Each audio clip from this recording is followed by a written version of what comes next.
And then, Oh, bollocks, fuck's sake. So it was there after all. yeah, it's just the internet had to reconnect. When it reconnected it, it uploaded it. I think it'll still be there if you go to the other thing. I think I can still download it. Let me just go to. Oh, okay. We'll just carry on then, and if it's not there, we'll truncate at a suitable point. Yeah, Yeah. So I was just saying, I went off the rails and did those long audio recordings. that's awesome. Yeah, because as I was saying, a lot of the stuff Dweck talks about overlaps with NLP, which I went off on, overlaps with nonviolent communication, which I went off on, and it overlaps a lot with epistemology, which I went on about. Just to kind of ground it out, because she talks about mindset being a belief, and then the question is, well, what is a belief? What's the difference between the faith and truth in belief? Because we can have beliefs on things that aren't necessarily the truth. It doesn't require reason or logic to have a belief, but then there are beliefs about things founded in fact and observational data that gives evidence to support a justified belief. Yeah, I don't know. You know how I am with truth. Whose truth? What truth? You know what I mean? What the fuck is the truth? Yeah, that's why I thought I'd clear it up, because it seems to me that truth is essentially, what the facts and data support, what's objectively verifiable. It's not a matter of opinion. So, if you can do an experiment that shows it's the result constantly, then you can say, well, it is a truth, it is a fact that things fall in a gravity well. It's kind of an objective truth rather than a subjective truth.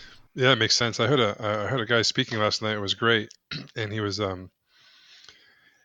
talking about, like, things aren't binary. Like, things aren't all zeros and ones. There's a lot in between. And in fact, the person that is, let's say, just all logical, right?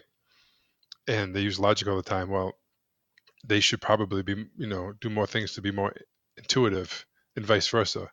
And he's all about, like, it's the extrovert that needs to take time to self-reflect, and it's the introvert that needs to get out in front of people. And he's all about that. Like, he was working with a client, and the client was a vegetarian, and it took him like a while. I think it was like 14 months, but he got him to eat meat. And he's like, it's like, he used the polarity, the polarization of, like, politics of one's the person's on the left or the right, and they're either for Trump or for Hillary, and it's just, all the biases that come with that. And he said something interesting. It was really cool. I like the fact that, if you don't like cats, you should probably get a cat. Like, it just basically to explore the other sides of the thing. You know what I mean? Without having a deep connection, or Fixed, yeah, like fixed mindset. yeah, but like not even that. Like, like being able to be detached, right? From, let's just use the lack of a better example, like Trump and Hillary, right? When that was going on, all the Hillary supporters see what's the best of Hillary and hate Trump automatically, and vice versa, right? So how can you be detached from either one of them, but be able to explore both sides? Something like that, right?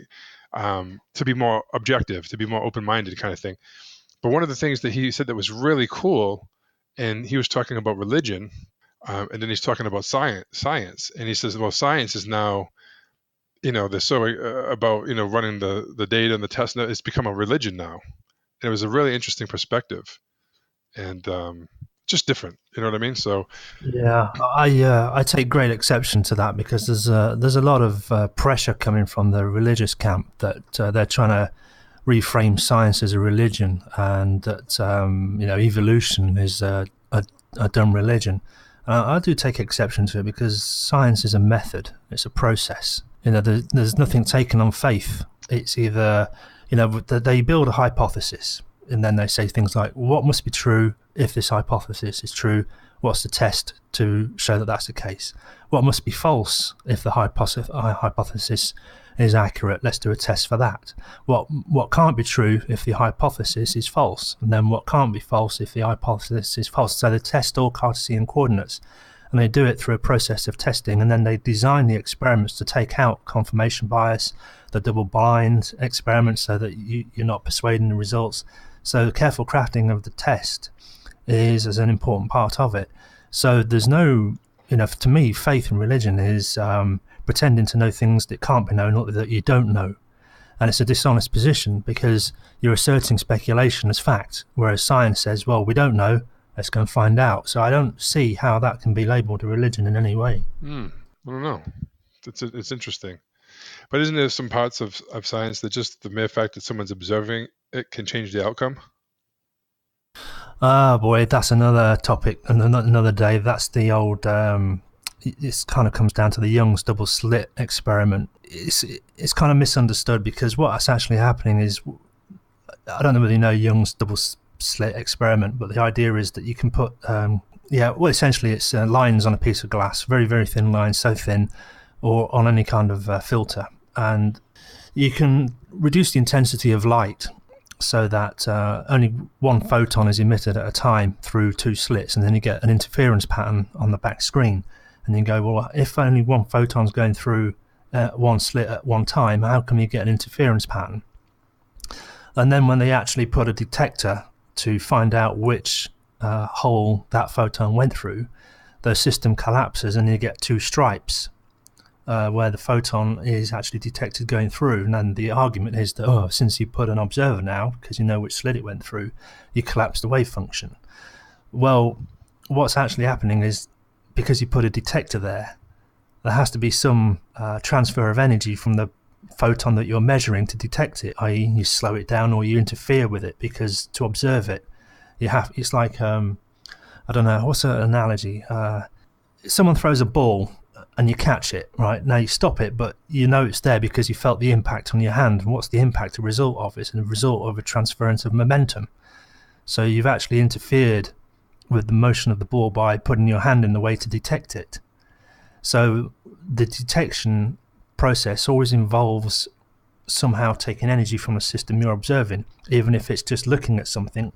That's something you're looking at and has to have light reflect off of it into your eyeball. So it's reflecting light somehow. So that again is a I love movement of that. energy. I love So that. I love that it's, shit. it's not that you're actually changing the outcome of it. I mean, you are in a way, because you're altering the energy system by your presence. So I can see how it gets twisted into this notion that somehow just being conscious of something changes its outcome. No, it's actually an interference with the energy of the system that does it. Okay, so are thoughts things then? Oh, I got another metaphysical question, and what you said earlier was interesting about people being just purely logical. I was just having a little discussion on one of the AI forums that I'm in, that part of being human is being irrational. Because if we were all logicked and all completely reasoned, it'd be a very different world. But it's the folly, it's the stupidity, it's the doing dumb shit that sometimes leads to new avenues of discovery. And it's the crazy notions that some people have that get tested out in the marketplace of free ideas that lead to breakthroughs, that kind of jumps in thinking, the patterns of thought at network levels rather than a conceptual piece process. That's what Waitskin talked about in learning chess. It's not just about the pieces and how they move, but how they interact. And that's the question now, isn't it? Is interaction a thing? So we know the brain's made of neurons and fibers and they're all connected, but is a thought a real thing? Well, it's an emergent phenomena of the interaction of those neurons. It's like the other argument of kind of irreducible complexity that, again, the creationists try to crowbar into education. So we've got a car. It's made of, it's got seats, it's got a steering wheel, it's got four wheels and a body made of metal. But the engine's also made of metal, and the seats are made of fabric, and the tyres are made of rubber. Well, what are they made of? Well, atoms. Ultimately, what are they made of? Well, quarks. Well, ultimately, what are they made of? Well, empty space. Well, is the car really a thing then? I know, but so I guess let me maybe rephrase this a little bit. So, do you think thoughts can change a person's state of being? What they think about, what they think that influences how they feel or how they act? I'm going to take a lesson from cybernetics and say that yes, but only on the proviso that thoughts aren't distinct from the cybernetic organism that they are in. So you can't have a thought without an organism, and the organism has states that drive thoughts, and the thoughts drive states. So it's all interlinked. So you can't have one without the other. So sure, internal states drive physiology, and physiology can drive external states, and external states can drive physiology, which can then drive back into your internal state. So it's almost like not a totally closed feedback system, but it's certainly cybernetic. So yeah, kind of, yeah. So you can So your thoughts can affect how you feel. I don't know whether I'd even say that feelings are thoughts themselves or intertwined. I'm not sure that they're distinct. Well, I mean, okay, Maybe. then would you say that some kind of physicality, it's doing some type of form of exercise or some type of running or exercise, can that change your state? Yeah, I'd say so. Again, the release of chemicals, hormones, has an effect on the bloodstream, and that feeds back into the limbic system, the hypothalamus, the hippocampus, the amygdala gland. That has an effect of creating a feeling in the mind of the beholder, I suppose. Yeah. Okay, so if let's just generalize. If and generally speaking, if you think about things that like bad things or things that aren't pleasant, then usually how do you feel? Uh, well, I don't know. I think that's quite a tricky question because you can say, okay, when I see unpleasant things, it makes me feel sad, Okay, or it makes me feel. I don't want to say depressed because, again, with nonviolent communication, there's a distinction between a diagnosis and evaluation and a feeling. So, gotcha. feeling depressed is not actually a feeling; it's a diagnosis of a state. But the feeling associated it is actually a feeling of sadness. Okay, then maybe change it. Let me change the question. I'm asking the wrong questions. Then, would you agree that what you focus on, will determine or certainly influence how you feel or what state you're in? Yes, I do. I think Bolotto covered that in his book Deviate, that perception is the first filter to thinking, which leads to the interpretation of meaning. Okay, so if we can agree, I'm not sure. Like, if, in generally speaking, just generalized terms, if people think of things that good things or happy things, they'll tend to feel good or happy, and if they think of things that are sad and depressing or doom and gloom, they'll tend to feel down and depressed and doom and gloom, whatever those correlation things are. Is that a safe thing to say or no? Yeah, I'll go along with that in the sense that it's like a motivation driver. So if you think things are possible and you're encouraged and you have a confidence I'm just through talking your about focus. competence, Just yeah, I focus. mean that. Well, that's what you focus on. If you're focused on this is great, I can do it. It leads to motivation. If you're focused on this is crap, horrible, I don't want to do it. It's miserable, dark, and dank. I don't want to do it. Yeah, I mean, the perception of the feelings around those things for sure is going to change your state and aptitude about it. So I guess how you think about it, the meaning you derive from it, is that what you mean by focus? I was just speaking like blanket, like, so if you think about certain things, you get certain types of feelings. If you think about other certain things, you get different types of feelings, without even giving it any thought of whether it's true or not. Do you know what I mean? If I focus on a plane Right. going down crashing while I'm on a plane, it's certainly going to influence how I feel if I'm picturing flying to Italy and going to be spending the next 3 months in Florence and drinking cafe and doing all these things, meeting people. It's certainly going to influence how I feel or react to the Yeah. situation. Yeah. Sure. So, Sure. but like, what is a thought? Like, what is that? Is there like, how can you quantify? Do you know what I mean? Like, like, do you believe we have a mind? What does a mind look like? Is it a thing, right? What's the difference? Who's observing? Yeah. Who's talking? Who's all these other crazy things, right? Right. Yeah. I mean, you're asking quite philosophical questions about what the mind is, where consciousness is. I, I haven't really got into that a lot to be able to give a decent answer. Suffice to say that I believe you can't have a mind without a brain, so it's got to be there somewhere. I guess it is more of a philosophy type of thing, right? Because if Yeah, if I mean, I'm if actually going if, through. if energy is not destroyed or created, then what we were before we were born and what are we after we die? So I mean that's a whole other topic. But my point is, Well, there's a philosophical question there as well. Is there a you before you were born? Is there a you after you die? That's kind of like a strange question to ask. I know, but if energy can't be destroyed or created, then what? Well, this is it. I mean, your body's made out of atoms, and I suppose the energy mass equivalence makes it so that once the body goes into decay, those atoms. I mean, your body changes anyway. Your bones are replaced every 3 or 4 years. Your stomach lining, every 21 days. So atoms are constantly coming in and out of flux in the body anyway. So there's always matter transference going on. So I don't know, energy. How are you using that in this context? I don't know. I guess that's the question. My whole thing, I guess my whole point for all this, the thoughts and the whole different rabbit holes we kind of went down, were some of these things you can't put into a science box. And I like that. I like that the science doesn't have the answers. They just kind of science is just like trying to prove stuff back in the past and history, and it's always improving, which is cool. I get it. I like the model.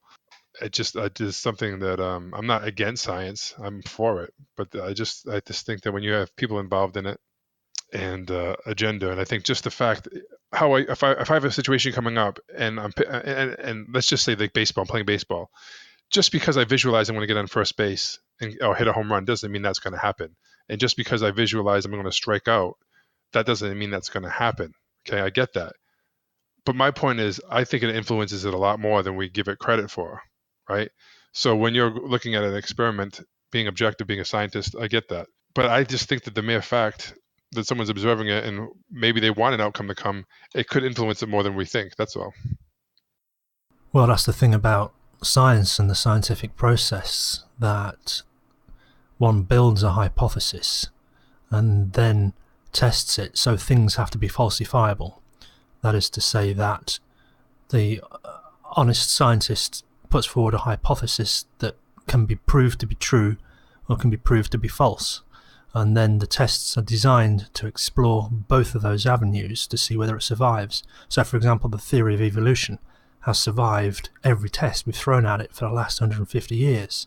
That's why it's still the best explanation for that phenomena that we observe.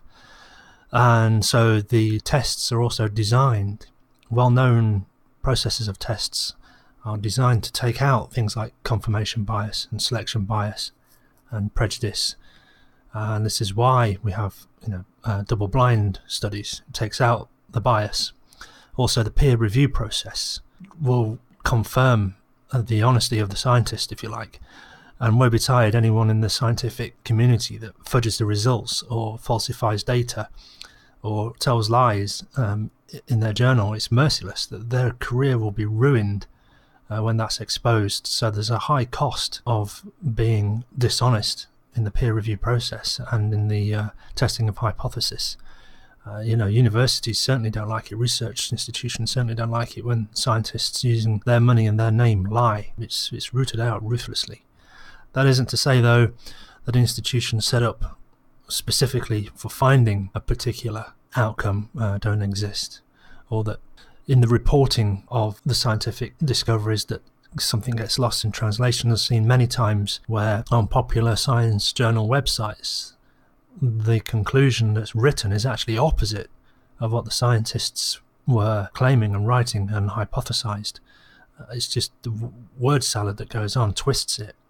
Trouble is, it is quite difficult for lay people to read those scientific journals, and this is why we get things like religion, because it's easy, it's simple, but it explains nothing. In particular regard to expectation of outcome and presupposing what's possible and what isn't, there are a couple of examples in the book. One example, a friend of mine, he did fencing, with a face mask and the swords, the foils, and he turned up late to a match one day, and he's kind of traffic and whatever, and he was rushed through, got his kit on, and the organizer said, come on, you got to fight, you got to be on stage in a minute. And he's like, shit, and he almost ran on stage and fought, had his match and won, and everyone's, hey, congratulations, you've just beaten the world champion. It's like, shit, I didn't realise that's who I was playing. Had I known that before, I might have started putting in my mind ideas that I was going to lose. It's true. And the example in the book was the student at MIT, or was it Stanford? I can't remember which one, who turned up late for a maths class. Yeah. And he looked at the problems on the board. He's like, oh, shit, I better write them down. And he took them home, and he spent considerable time, I think an extra 2 or 3 days on these problems, and handed them in. And the maths teacher said, oh, wow, congratulations. What made you do those? And he said, well, I thought they were homework. And he said, no, these are examples of currently unsolved maths problems. Yeah, and he solved them. Yeah, it's mind-blowing. But he solved them because he thought they were possible, and the rest of the class had done them. This is what I'm saying about being irrational. Well, I don't know if it's irrational. I think it's just It's not irrational. He wasn't even considering it. It's the same thing though. But think about like the even the 4 minute mile, the Bannister, Roger Bannister. It was impossible to do it, but as soon as he did it, people would, oh wow, it's possible. Now everyone else is doing it. So Right, right. And I heard rumours that the 2 hour marathon has now been broken too. Jesus, unbelievable. That's And, great. and so that's probably going to be, 5 or 6 more people. But it's probably almost not necessarily to do with the mindset, but it's to do with, when they analyse these marathon runners, they look at the stride length, the cadence, the rhythm. So how many strides a minute do you need to do? And, if you want to do a 2 hour marathon, it means that you got to increase your stride by 2 centimeters. And if you carry on at the same cadence for the next 2 centimeters, then you'll do it. So let's get you on the computers, let's look at your gait, let's look at how high your knees, where have you got limitations in your hip, let's work Jesus. that. So it's all a real mechanical approach now to optimizing everything to get that extra 2 centimeters. So it's not just the mindset, but it's also blazing the technology and processes and techniques that enable it. So you might think, well, that's just such an outlandish endeavor to do, like you just said. Jesus, yeah, that's the length you've got to go to, and someone has. And now that they have had and shown and proven that technology and that approach works, shit, we better do it. We have to do it to stay competitive. Well, and I think that goes hand in hand. I'm not sure if it was in Mindset or another book where it's talking about like the Kenyans and why and analyzing why they run faster than everyone else. And they took everything down, like as far as was it the genetics, was it their environment, was it they were this and this, and it boiled down to one thing: they just ran more than everyone else. I mean, it's like so simple. They just did it more, and they did it for a longer time. Do you know what I mean? It's like when you look at someone, like in mindset, they talk about Michael Jordan or even like Kobe Bryant. These people who are extremely quote unquote talented, but their talent is a distant second to their work ethic, and they just put time in. Like they win the championship game, and the next day, whatever, he's back practicing and working, like figuring out how he can get more sessions in. Like I think that was Kobe that did that. So okay, well, if I get up here, I can do a session in the morning. I can do that. I can get 4 sessions in when most people are doing 1 or 2, and I'm getting 3 or 4 in every day, and I'm going to be better. And it's just like, but that's not sexy. People don't want that. They want to just say, oh, Kobe Bryant's so talented, he was born that way, because then they don't feel as much of a piece of shit because they're not doing anything. Right. And that to me is kind of like the associated thinking with a mystical or supernatural power. That is to say that talent somehow is beyond the reach of mere mortals, which makes it somehow, a supernatural endeavor. These people are not human; they are superhuman, and the same kind of mysticism seems to be wrapped around. The scientific endeavor. Wow, that's such an amazing thing that we've learned. It must be magic. And like you say, no, it's not. It's just hard work. It's all right. They've got perhaps natural advantage. You're not going to be a world class basketballer if you're 5'2". So you're 6'7". You've got a good start. You're in good shape. You're on the road, and then it's just 7 or 8 years of constant, relentless practice. Yeah, tell that to Muggsy Bogues, who was 5'3", and tell it to Spud Webb, who was 5'7". Do you know what I mean? Who played? I mean, don't get me wrong. If you're 7'5", is probably a better chance of you being a basketball player than a jockey. Like, I mean, there's certain things, but how much of the stuff is bullshit, right? Like, look at the Matrix, the movie The Matrix. What if it's that when the scene where you do the jump, like no one makes the jump the first time. Like why? And it's just like how much of these stories is movies is bullshit do we have going on in our own mind, hiding under logic or realistic or these other things that are just like enslaving us. Yeah. I get what you're saying there, and Dweck even says in the book, isn't it, that in the learning process, there is a notion that we all have a potential, but if we look at that honestly, we can't say what that potential is. But there are some disastrous judgments made at an early age. When we do these tests on kids at school, oh, this one's going to be a scientist. Oh, this one's got an aptitude for maths. Oh, this one's a great artist, and that judgment is then imposed because we seem to be able to somehow endow ourselves with superpowers that make it so that we can know what someone's potential is. Like I just made the quip there about 5'2" and in basketball, and you already brought up a couple of exceptions. So yeah, I mean, this is it. We all have potential and it's great, but we can never really say what it is. And that always bothered me about SMART goals. Specific, measurable, as if now realistic and timely. Well, what the fuck is realistic? Yeah, I agree with that. I think those are stupid. Realistic for who, right? And here's the crazy thing. When we talk about mindset, I have that friend who's worth a lot of money, multi million dollars, right? Maybe close to a billion now. And the way he looks at things and his mindset is so different than the way I look at things. So I talk just by me talking to him, it just raises me up because like it's almost like the rules don't apply to him. Like that, I don't give a fuck. Like that's mine. I'm going to do that. I don't care. I don't care who's in the room. I don't care if they're lawyers. I don't care if they think they're smarter than me. I'm going to walk out with the sale. I'm going to walk out with this. That's my building, right? Like, he goes into buy a building. It's already his building in his mind. It's my fucking building. No one else is going to buy this. I own it. And he's just unreasonable with what he wants. And he gets it. Why? Because he fucking it's already done. It's my building. Like it's in his mind, it's done. This is my building. You fuckers can't buy it. You're not gonna get it. I'm gonna buy it. It's mine. There's nothing you can do. Just accept it. And that's how his mindset is through everything. And it's that level of certainty. It's that level of belief that is just unwavering. Doesn't matter what's going on. This guy was he needed to have like a kidney transplant. His kidneys were shutting down. He was losing his building. All this crazy shit. His mom was sick. He didn't have the money to pay for his mom. All this crazy stuff is going on, and he goes in and he's like, "This is my fucking building," and he doesn't care. If I die, I'm gonna die, and this is be my building, and all this crazy stuff. And I'm like, wow, like that's fucking mindset. That's what it's all about. I mean, that's conviction beyond. And I think if you find the people that are successful, the Michael Jordans, the Kobe Bryants, the like my friend, they have this belief that is so goddamn strong that it doesn't matter. I'm going to get it. I don't care if it's today or tomorrow. I'm going to, it's done. And they really see it in their head. So when someone asked, like even like Conor McGregor, they asked him, is this, how was it winning the belt and this and that, and was it what you thought it was? He's like, it's not new. I've been running this movie for the last, whatever, 5 years, 7 years, every day. I'm seeing myself with the belt. It's not, it feels like it's home now. Like, it's like, holy shit. That's the stuff that gets me goosebumps, that gets me pumped up. And then when you hear, when you read about the fixed versus the growth mindset, and you see it with kids in school, and you just look around and you start noticing it everywhere.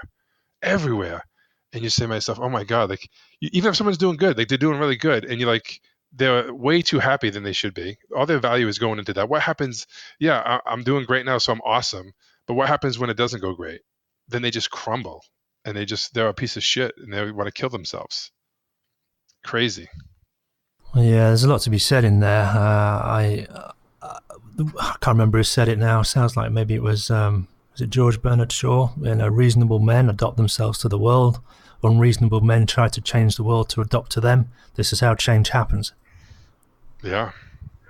Yeah, the book again talks about that kind of mindset, that if you've got a mindset of, what is there to learn here, always what is there to learn, then you just build competence through learning, which leads to confidence and so on.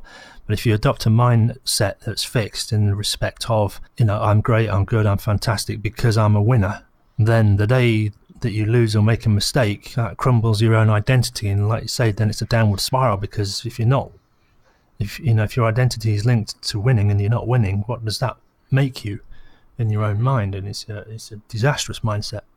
Yeah, I mean, I love one of the quotes I wrote down was like the passion for stretching yourself and sticking to it, even or especially when it's not going well, right? Is the hallmark of a growth mindset. This is the mindset that allows people to thrive during some of the most challenging times in their lives. Right? So, what's the difference between the person who has the growth mindset and the fixed mindset? The book suggests that the exceptional people they have an exceptional skill for identifying self-strengths and self-weaknesses. That to me errs a little bit on the side of judgment. Well, that's fixed mindset too, right? Kind of. Right, yeah. So I don't know. I'd say the difference between a fixed mindset and a growth mindset is literally what it says, that the growth mindset is always asking the question, what is there to learn here? Whereas the fixed mindset does away with growth and roots itself in dogma. It's almost, to me, it's almost like a religious mindset. The doctrines are fixed. Here's the benchmark. Here's by which all shall be judged, and I'm the final arbiter on what is right and wrong, what's good and bad, because I have perfect knowledge. And that means that the benchmarks never change. That means that progress can never happen, but all that happens is that we condemn people to being good or bad, righteous or evil, or whether they're going to heaven or hell. And so what? Then there's no benefit to that. You're just driving people through diagnosis and evaluations rather than recognizing what's alive in these people. What are they learning? Where are they going? What's life going to be more meaningful for these people who are on a constant learning endeavor, constant improvement, always open to making mistakes, because it's through the mistakes through which learning happens. And But even labeling them a mistake is a little bit of a fixed mindset. It's a judgment. well, I mean, you could have an attention, like an intention to do something, and it doesn't work out the way you want to. I mean, but why is that a failure? It's just information. Right. So, I But mean, again, it's an attachment to the outcome, notion of an outcome. Yeah. yeah. But what I'm thinking is, right. So just for me, like the level of awareness now, when I see it everywhere, and I can see it myself now, I think that's a big step. But like, what makes someone realize that, wow, this isn't serving me now, and switch to a growth mindset more? And what makes people, you know what I mean? Like, I think people just kind of go through life and they're not even aware, the self realization is off. But then it also makes me think of a great quote in a Tony Robbins book. I can't remember which book. I think it was Awaken the Giant Within, like chapter 3, 4, 5, or 6 or something like that, where it talks about two brothers who had a dad that was an alcoholic, a drug addict, in and out of jail, in and out of prison, rehab, all this crazy stuff, just led a terrible life, right? And one of the kids was kind of like his dad, in and out of jail, stealing, all crazy stuff, robbing. And then the other brother was, seemed to have a good life. He had a pretty good job, seemed to be happy, have a family, and seemed to be, genuinely happy. And then they interviewed the two brothers separately and without each knowing, and they asked them, why did you turn out the way you did? And the interesting thing is they both had the same answer. With a dad like that, what do you expect? And that was one of the first things I read in a book that made me like stop. And I thought about that for like a half hour. And I was like, wow, one brother is using it as a reason to be like the dad, and the other one is using it for a reason not to be like the dad. And it's kind of it's pretty powerful, right? It's because it's a choice. It's not, and I think the same thing with the fixed and the growth mindset. I think it's a choice, but you have to be aware of it first. What do you think? Yeah, that's one of the things Dweck says in the book is how do you switch? The first thing is to recognize which one you're doing. So you got to put like almost a supervisory filter on your inner monologue. So you just got to be aware of your own language first. So are you making judgments, evaluations, and diagnosis? So when you're in a social situation, is the first thing you think of, I wonder what new things this person can tell me, or what can I learn from this person? Or do you think, look at this person's clothes. What does that mean about them? Oh, look at the way they slouch. That means that they this, or it means that they that. So are you imposing judgments, diagnosis, and evaluations, or are you engaging in a, what's to learn from this situation? So that's the first thing, just becoming aware of which camp you're in. And then making a shift. Well, I suppose that's what the whole book's about is, what does it mean? What's the processes behind moving to a growth mindset? It's changing your language. And I think the nonviolent communication model has a lot to do with that, because even expressing gratitude, we confuse with making a judgment. So when someone says, so I don't know, so you go to a seminar and you have an insight, and you go up to the person who's on the podium or on stage and you go, wow, you're brilliant. It's an intended compliment, but it's useless because it's just your opinion, your judgment of what they are. It's a judgment, again, it's coming from a fixed mindset. So even simple things like paying compliments or persuading people to do things with guilt and shame and judgment and diagnosis and evaluation, again, is all tied to some arbitrary benchmark of a fixed mindset. So it's getting a grip on the language and I don't, installing that in the mind, piece by piece, I suspect. I don't know if there's if you can say you're brilliant because X, Y, and Z, and how you came up with this is just genius. I mean, I think having a sincere appreciation for people is okay. I don't think there's anything wrong with it. Now, what the person does with it, if like talking to a client today, and I'm like, if you make a sale, you shouldn't be that crazy happy, right? And if you don't make a sale, you shouldn't be that crazy upset. It should be like, it shouldn't affect you too much. Do you know what I mean? The more it affects you happy and sad, it's kind of more towards that, I guess more that fixed mindset. Yeah, I mean, again, that's an attachment to the outcome. It's pinning your emotional state on an outcome, and the outcome really is beyond your control because you're the person ultimately can say no, no matter how attractive or how good or how much you even give away. The other person just might not like your necktie and whatever, Yeah. and that's the end of it. So, yeah, Yeah, I find that. I mean, I don't think there's anything wrong, especially when we're all trying to grow, and we look up to someone because they've gotten a certain outcomes or a certain place in life that wow, that's pretty awesome how they did that. I think it's more on how they react to it than what we say.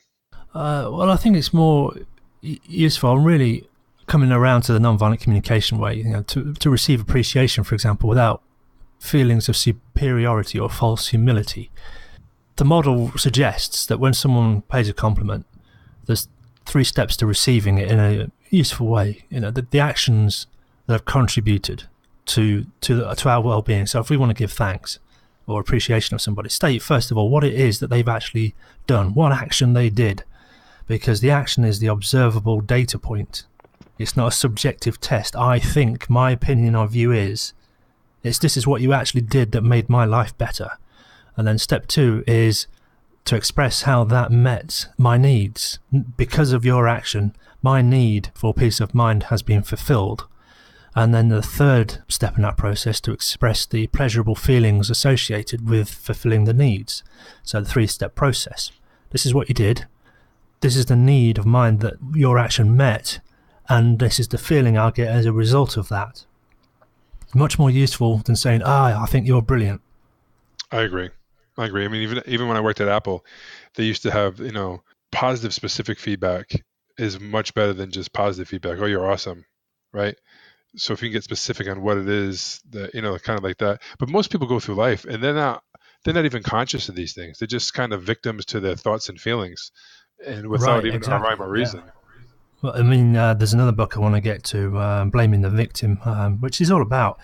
It comes back to a judgment again. I think to move towards a growth mindset, got to steer away from judgments, evaluations, and diagnosis. And what you said there as well, seems to me that a lot of people confuse feelings with the diagnosis. How do you feel? I'm depressed. Well, that's a diagnosis. What do you feel? And I don't even know how to answer the question. Yeah. Where do you feel depressed? Yeah, and there's other questions like Are you sure? so, yeah. Are you You don't sure look enough to be you, unsure? Yeah, you don't look depressed. yeah. So and so irritates me.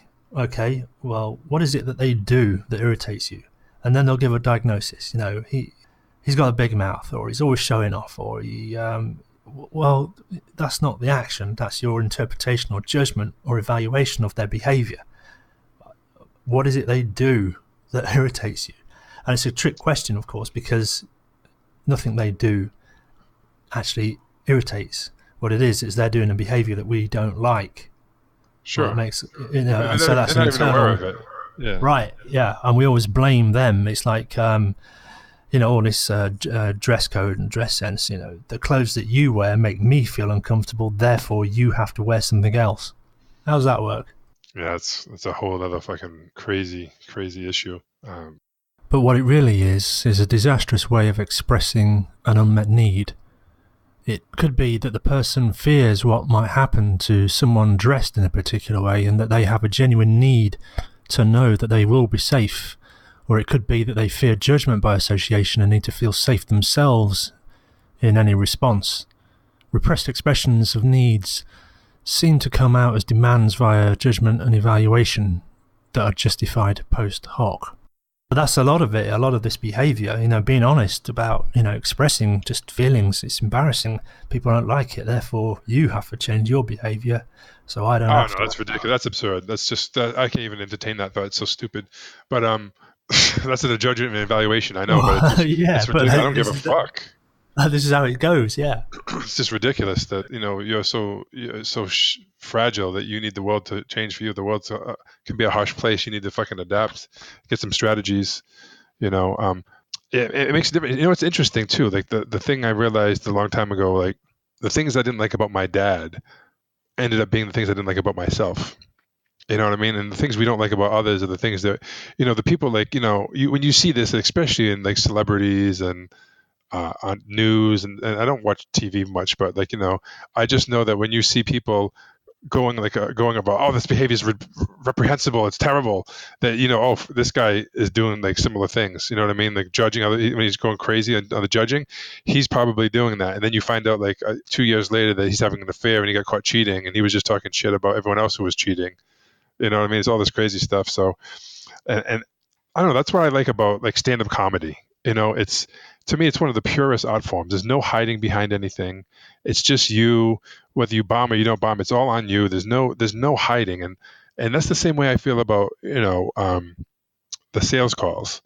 Like there's no, what comes up on these calls is I was just talking to one of my clients today, and it was really interesting because the things that come up in the call, it's like, this is the best thing. Like, this is, doing sales training is better than having a life coach. It's better than going through a program, because everything comes up. All the bullshit comes up in it, and you can see it, and it's remarkable. And everything that they're struggling with is what they're getting from the potential clients is the things that they're struggling with. It's like Bandler says in NLP, go first, right? How can you expect someone to go deep into a trance now if you're not willing to do it, right? And it's the same type of shit, right? You want someone to open up and tell you the true pain of their story, what's going on, and you don't open up. And you want someone to get out of their logical brain, and you're logic on the whole call. It's just ridiculous. It's so crazy, where you want someone to pay money for something, and if you want someone to pay money for for a program, but you're not willing to do it. It's so crazy how it all pops up like that. So my point is, like, how, no judgment, no evaluation, but okay, so you're like I'm a doctor, right? And I want to, patient comes to me, there's got to be judgment and evaluation, right? So if someone's coming to me in a setting where they need help with something, there has to be judgment and evaluation. Would you agree or no? Yeah. I think maybe I should restrain or contextualize the judgments and diagnosis about what people are, their identity or their purpose or intent or intentions. I mean, there are certainly diagnostic tools in medical care and processes for identifying issues and problems that have a prescribed cure. Yeah, I mean, the diagnostics there are based off of, I suppose, an evidence procedure. Where does it hurt? When did it start hurting? Trying to find a root cause. But when we just make a judgment about somebody because of the language they use or the way they dress or the behavior they're doing right now, it comes back to what you said earlier. I mean, I made a little note, and this is the anxiety trap, that in a fixed mindset, everything is on the line right now. Its judgments are always formed now. Final Like you were too. saying Yeah. about the guy who is going through a divorce, we don't have the background information, so our diagnosis is going to be formed off of what's apparent right now, and that's often, like you say, a reflection of what's going on in ourselves. It shows a lack of appreciation for other people because we think they make judgments about us, and because we thought that of them, it's really a revealment of our own thinking that we judge people to make fast and inaccurate judgments about us, which is a judgment about them. And that causes that anxiety trap. So it's really a self-projection of what self is doing in that instant compared to other people, which is, again, the judgment. Yeah. What do you got to do? Just go on the top of a mountain and get some Well, ayahuasca? I think it's, instead of being judgmental, to a certain extent, it's acceptance. Not necessarily that people are righteous or that they're correct or that they're right, but that's who they are. And whatever presents is whatever presents. That's the acceptance. It's not, oh, they could have been better, or oh, I wish they didn't do that. It's just, well, that's what happens. That's what they said. That's where they And are that's right now. Doesn't that. mean that's where And, they're always going to be. yeah, that doesn't mean that they're always going to be that way. It doesn't mean that they always were that way. And it's, perhaps, what's this person learned compared with last time? Well, let me ask them a good question that will inspire them. Maybe I've gone down that road and I can see the problem, and then I can ask them, okay, well, where does that lead to? What happens after that? Get them kind of thinking of other possibilities in an expansive mind rather than a contracting mind. Yeah, I agree that acceptance. I think that's key. I think that's what a lot of people have a hard time with, accepting other people. Especially if the beliefs are different. right? You believe X, Y, and Z. I believe A, B, and C. So I can't accept that because I don't understand it. Yeah, I mean, there's a new word I learned, a pistivist. It's that. I don't know. Can you do a quick Google search on that or Yeah. something? Oh, an apistevist. A person who does not use faith to know things, especially in the religious sense. That's kind of weird. Never heard of that. Yeah, that's cool. Well, so okay, so if someone wants to be less judgmental and like some like, action steps people can take, right? So where's the first place that people should really have acceptance? Well, I can only speak from my experience how I learned to do it, and the great learning experience that I had is when I learned about NLP and I learned about language predicates and communication channels and preferred rep systems.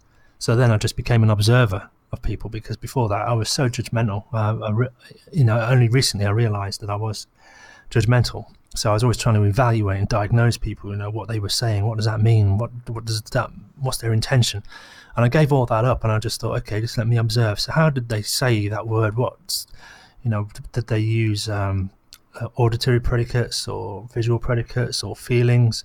So then you get more in touch with not what people say, but how they say. You can lose a little bit of the meaning because you're paying more attention on what they're doing right now rather than what they're saying, which sometimes is often a better indicator.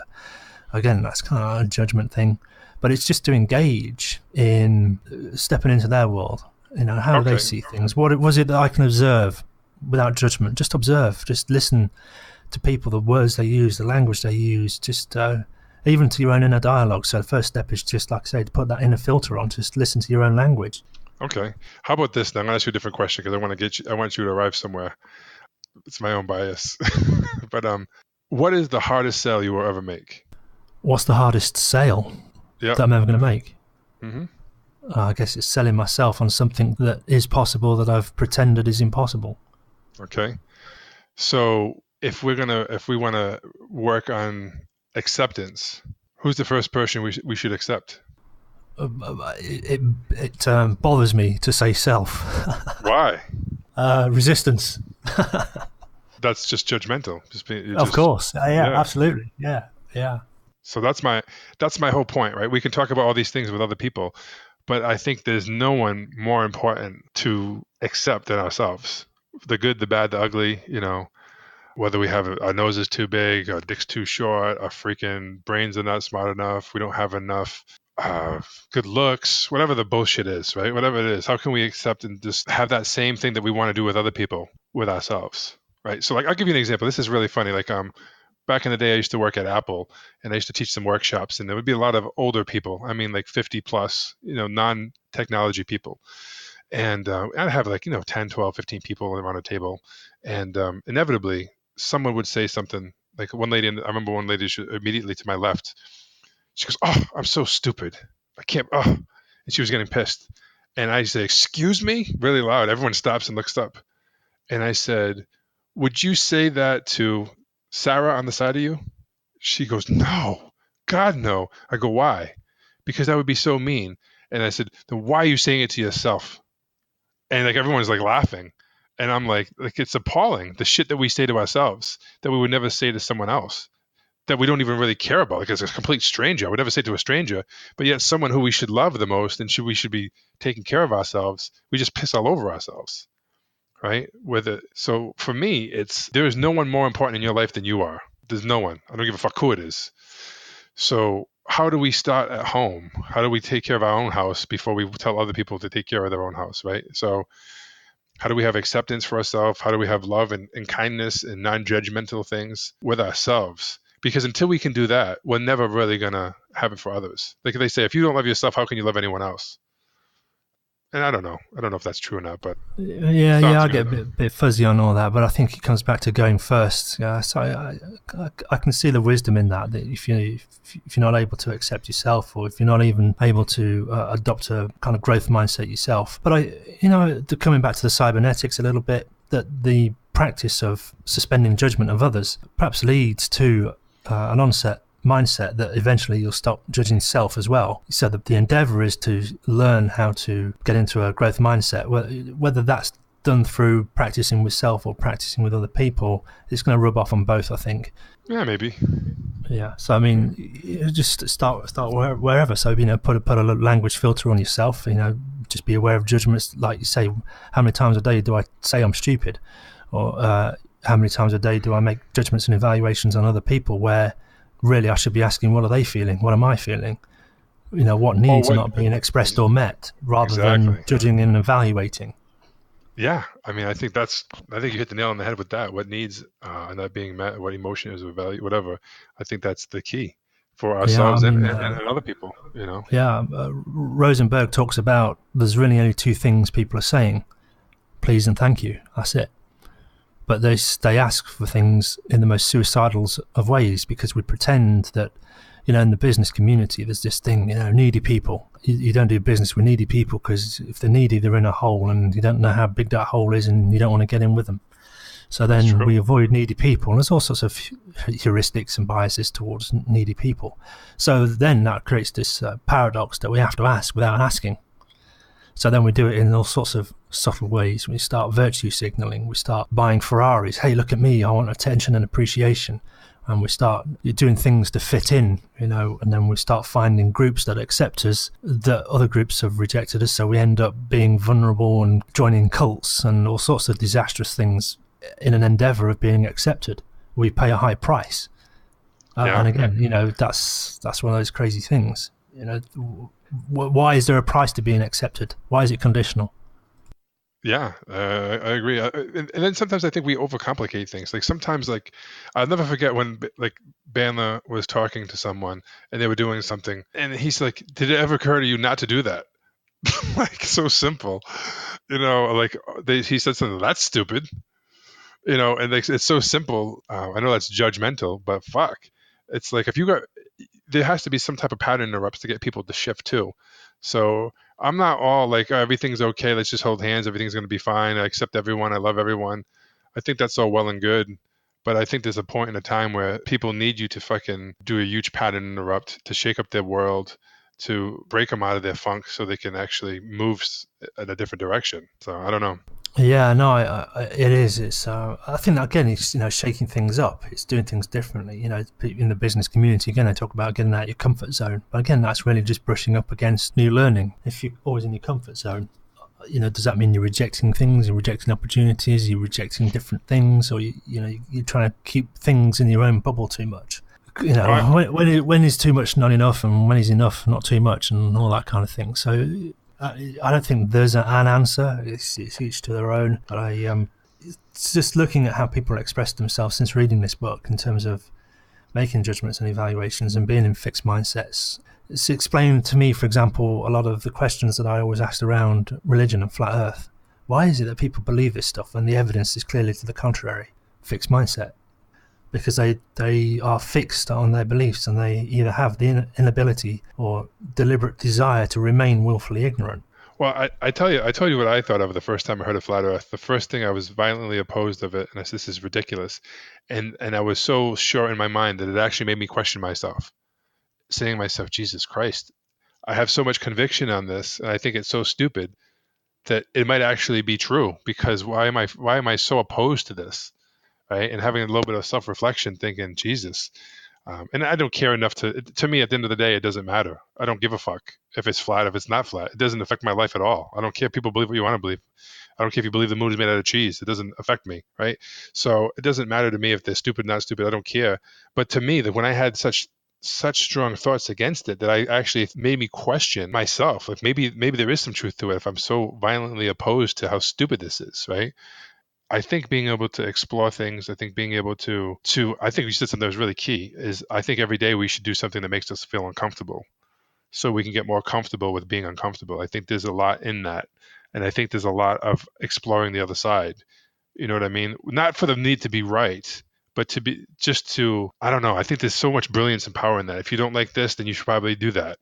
If you're opposed to being in a big crowd of people, you should probably go into a big crowd of people. If you always want to be alone and reflect, you need to get in front of other people. If you always want to be in front of people and be the center of attention, you need to be able to pull back and reflect and meditate. Maybe you should meditate that if it's so hard for you, right? It's like, it's so brilliant. I'm really thinking that that's what we have to embrace. I remember someone saying "embrace the suck" or something. I thought that was a great quote. I'm like, that's who cares? Like, just who knows Yeah, I what the mean, I fucking suppose secret that's is? it's a nice simple rule to learning, isn't it? So do something that's the exact opposite of what makes you comfortable, and that's a simple rule. And then at least you have the experience to know whether it's going to be useful or not. And then it builds confidence because, of course, you know that you're outside your comfort zone more and more often, and then the world and the sphere of things that you can explore.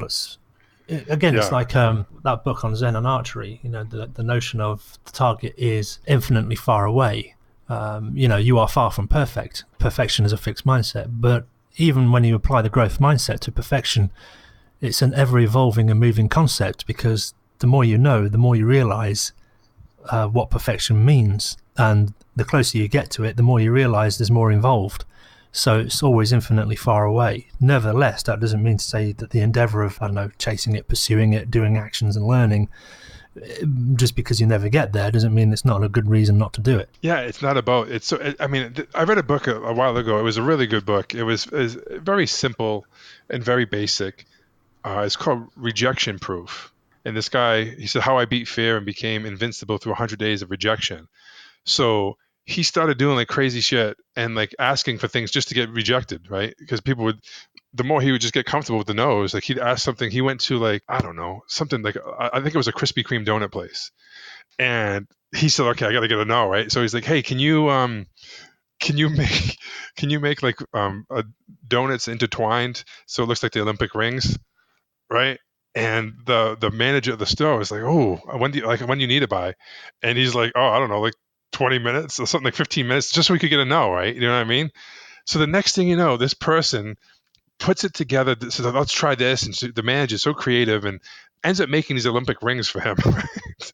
And it's unbelievable. And he takes a picture, and it goes viral, and all this crazy stuff. It's such a genius idea of every day I'm going to get rejected. And the crazy shit you have to do for 100 days in a row. It could be like, hey, can you give me a free coffee? No. Okay, cool. That wasn't so bad. And now you got to try something new, right?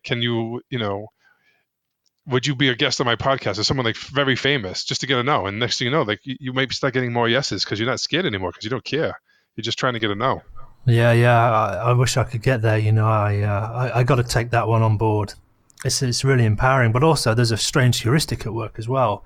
They did this with students on campus. They asked them, can you give, can you give a week of your time to help some local charity to do with disadvantaged kids? Oh, Yeah. wow, that's a lot. Well, how about just 4 hours this afternoon then? Yeah. Although I So, think that was in yeah. Caldini's book, one of his books Oh, about right, like, right. will Yeah. you spend the next, 8 weeks, 8 hours a day on Saturday to donate your time for this and that? No, will you at least buy a candy bar? Yeah, that's Yeah. right. So you Yeah. go into Starbucks, can I get a free drink? No. Well, what can I get for free? Well, somehow all of a sudden they feel like they owe you something. How does that work? Yeah, what is that? That's like like the big ask, right? And then you anything on it's like if I have a program that's $10,000 I'm selling, right? You have to somehow or another, like they said, just the fact you say, well, obviously I'm not going to be able to charge you $100,000 for this.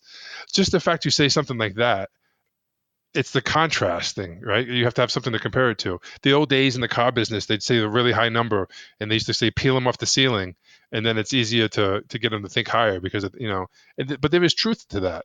Um, Yeah, I think it's something like people are more offended of, no, they're more fearful of offending people than saying no or something like that.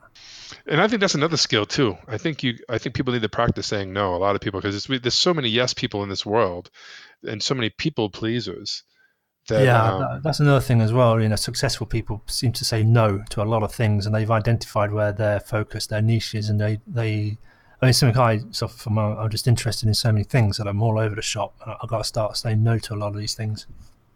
well, if you say yes to one thing, you're saying no to everything else, right? So that you can't do at that time. So I think that's a good reframe.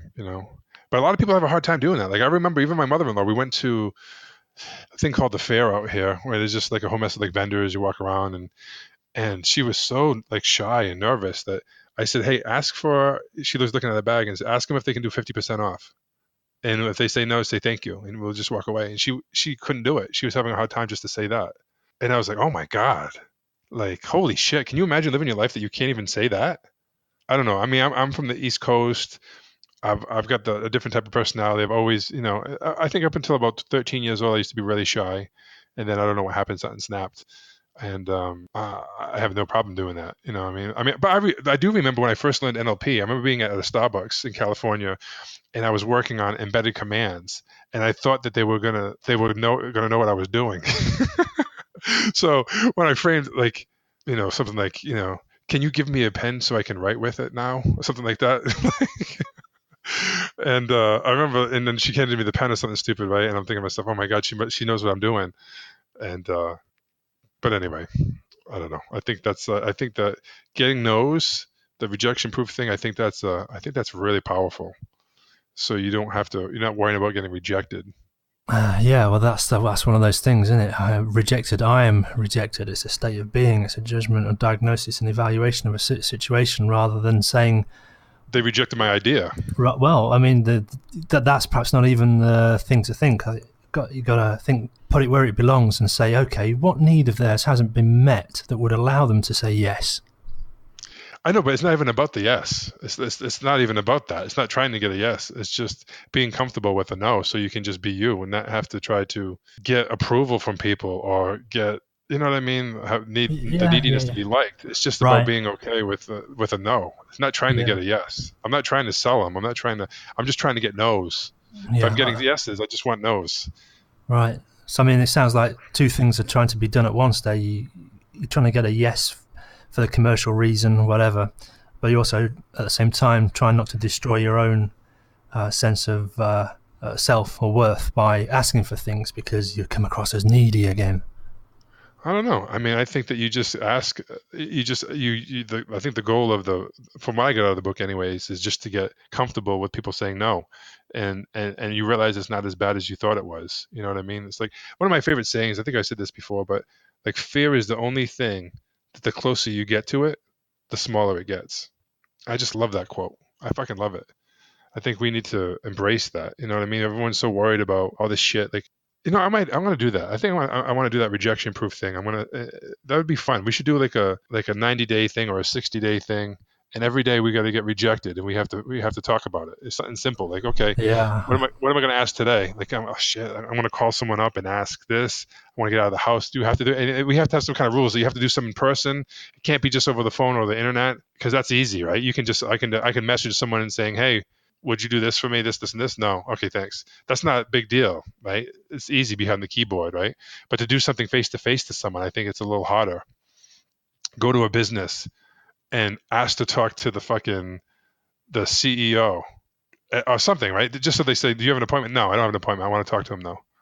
Oh, he's not available. When will he be available? yeah, You know yeah, what I mean? Whatever it is, like who cares? Because you really have no objective. You just want yeah. to Well, you do know that. what scares me about that is if they actually say, "Yeah, we'll give you a 50% discount." What's your credit card number? Yeah. Well, you just say no. Just say okay. Who What? What? Did cares? you say no? What?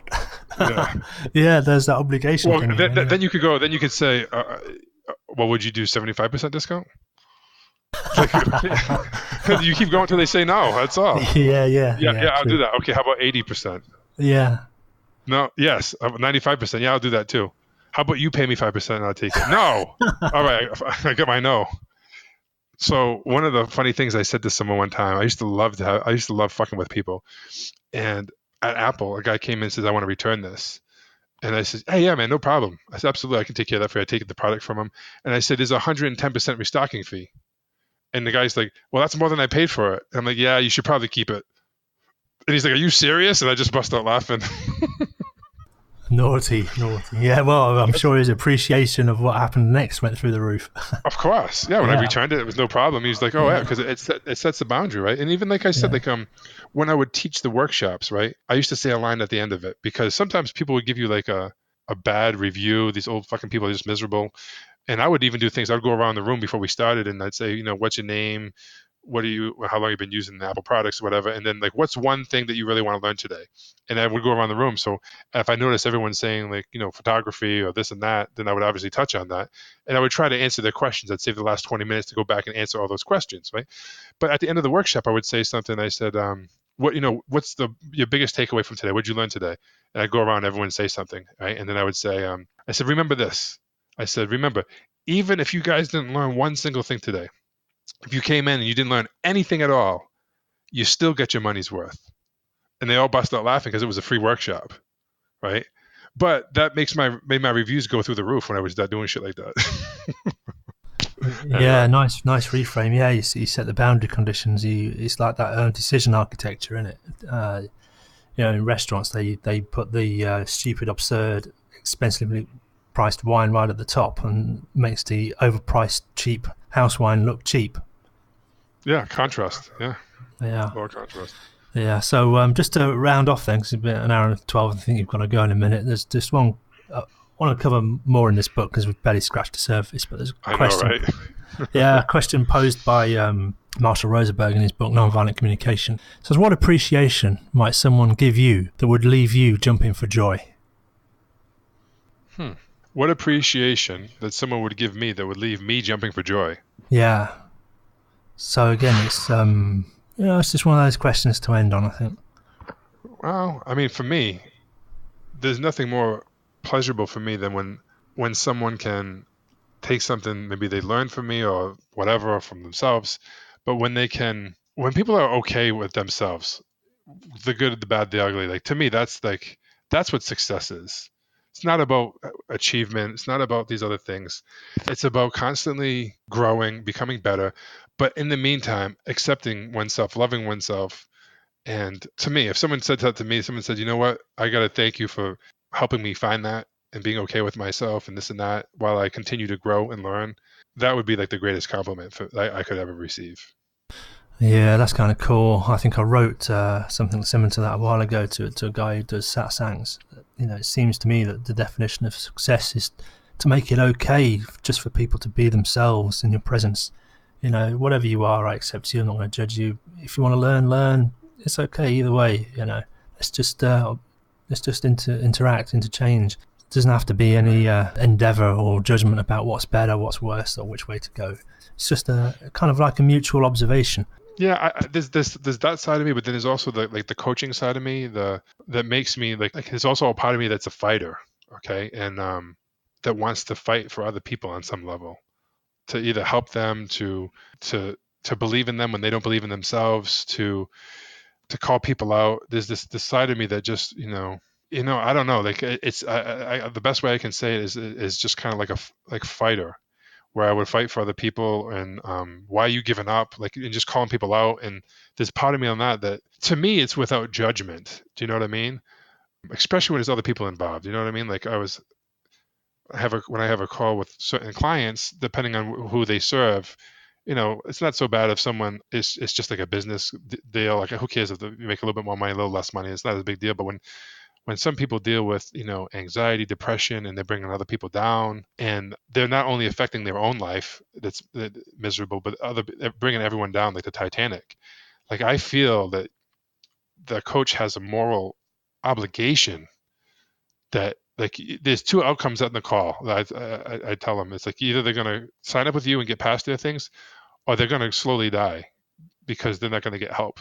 So I believe that you should fight for people. I'm not talking about convincing and being needy, but there's a part where, like, why are you giving up? Like, why are you whatever? And just being able to call people out and fight for them a little bit. So you just told me that you're going to be dead in 6 months.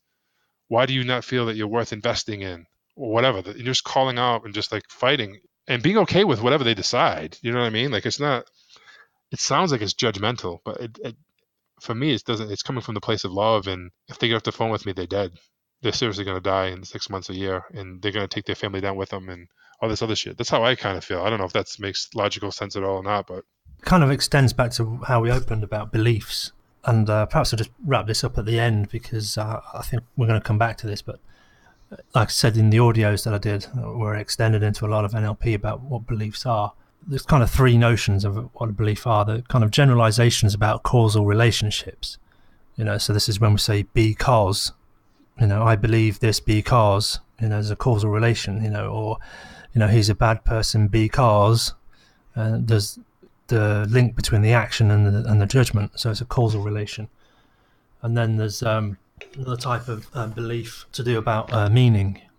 does the fact that I did this mean that I'm a weak person or a strong person? Does this mean that? So on and so on. And beliefs are also about limits, what I can, can't do, what's possible, what isn't possible, and how far I can go. And so there's kind of three aspects to that. And generally around belief issues, there's three notions when applied to self, and this is the notion of hopelessness, helplessness, and worthlessness. And when those three present, it's usually an issue around belief. I think what you said there, the way to help people around beliefs is that you can't logic them out of their beliefs, you can't reason them out of the belief. All you can do is either inspire them or persistently hold up the mirror so that they get to ask themselves the questions that will break their beliefs or change their beliefs to a new one, or inspire them to adopt a new way of thinking, like moving from a fixed mindset to a growth mindset. We can't make people do it, but we can say, just listen to your own language. Is that beneficial? Do you want to change? What's the next step after that? Stop judging people. I know. What's alive in but people? It's like sometimes you need a sledgehammer, though. You need to break that shit. You need to break that frame, that pattern. You need the talking through it just doesn't work. It doesn't logically, it doesn't work. You need to fucking smash that whole model or frame that they have. Yeah, you know yeah. what I mean? I think that's the way you described it just a minute ago. Being brutal with people, asking them really hard, penetrating questions or shaking them up is a bit like holding that mirror up to them. It just shows them the cracks in their own perception of reality. Yeah, and it's funny you say the holding the mirror up, because that's one of the lines I say is like, your job in the call is not to get a yes. It's not. It's to have them realize where they're at, to hold the mirror up so they can see it. And I said, not everyone's going to like what they see, and you can't take it. They might. You can't take it personal. They're not going to like what they see, but they need to see it. And and that's what I think real caring and real love is being able to tell people what they need, regardless if it makes them comfortable, uncomfortable, happy, sad, not or other. Even if that means they're going to get pissed at you and then go sign up with someone else, but that's going to help them shift. I mean, to me, that's real love. When you get past your own bullshit to speak the truth or your truth to other people, they do what they want with it. It's like, if you can't, then you can be okay. Like, if they say no, I'm cool. As long as you speak your truth and you know what I mean, you hold the mirror up, and if they choose to stay where they're at, that's fine. It's perfectly their own right. But at least they know that they know the truth. They're deciding to stay there. Yeah, exactly. And that's what always puzzled me about religions and flat earths, is that they choose to remain willfully ignorant. They won't let you hold up the mirror. That again, to me, was an exemplification of a fixed mindset. It's I have some suspicion that I might be wrong, but I'm so fearful of what lies outside adopting a new mindset that I must refuse to look at evidence, should I then have to be forced to be a hypocrite too. Well, I mean, it kind of boils down to, like, I remember telling someone a long time ago in sales, I'm like, you cannot have a logical conversation with an illogical person. So you can't try to sell someone who's being illogical with logic. You have to be illogical too. It's absurd. Yeah, no, I remember it's crazy stories there, though. Yeah. Yeah, I remember closing a deal, and one of my colleagues was listening. And he's like, "What the fuck were you talking about, dude? You were all like, you weren't even making any sense. I can't believe they said yes. Like, you didn't make any logical sense. You were just rambling and uttering things that weren't even coherent." And I just started laughing. I said, "Yeah, I guess I got lucky."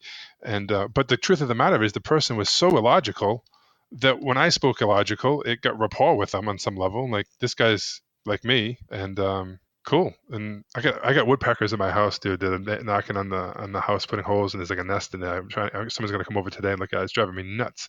I can hear them knocking on the thing outside. As soon as I open the door, they fly away. And they're an endangered species. I was thinking, I called some exterminator and I said, "Hey, I want to get like a BB gun." And they're like, "Oh, dude, they're an endangered species. You're gonna get in trouble if you shoot it." I'm thinking, "Oh my god, Jesus." Yeah. Well, this is another problem. Yeah, same. I mean, a lot of people don't like bats. See bats flying around. I love little critters, but I think some of those are on endangered. And barn owls as well. You can't just burn your barn down now. You have to kind of check that there's no endangered wildlife in there, or else you get the high jump. Cool. All right, buddy. Well, let's continue on this, and we'll pause on this, and then we'll get back to it maybe tomorrow or something. Yeah, that'd be good, because I think we need to get into the book a lot more, because there's so much in there. But yeah, let's do that. Break. Nice. All right, buddy. Have a good one. See ya.